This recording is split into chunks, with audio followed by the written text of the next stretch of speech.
So we're all still working on our landscape. So I'm adding some plants and things in here, thinking about size, placement, overlap, all these ways of making it seem like something is actually in the landscape. I could use the same strategy I did for the leaves up here for like bushes and things. Like maybe there's like a bush back here. Maybe there's one here. If there's one here, then I'm definitely going to make it bigger because it is in the, and you guys should be saying, foreground. The one back here is much smaller because it's in the background. Now the nice thing about this, let's say I'm going to add an animal into the background. I'm looking for a black crayon, not really sure if this is black because it doesn't have any paper on it, so I'm going to test it on the back of my paper. That's what I wanted.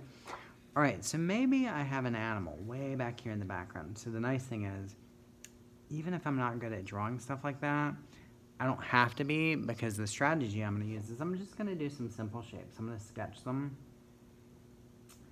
And there's an animal here. His head is overlapping the tree. So if you guys look, that oval and those shapes doesn't look like an animal, but if I put them together, then I can turn it into something else. So then I'm going to add some shapes here and then to here. So it kind of looks like there's a robot back there, but if I color it in, then instead of those shapes, then we start to see the animal that I'm trying to create. So I've placed it up high, I've made it small. I've got to think about, well, I don't have to draw a lot of details because it's so far away, I can't really see those details.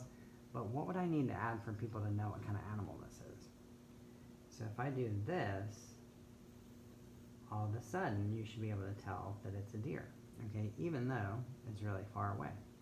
So you can add all sorts of things in your landscape, but you want to think about creating the illusion of depth. Things should seem like they're in the foreground, the middle ground, and also in the background.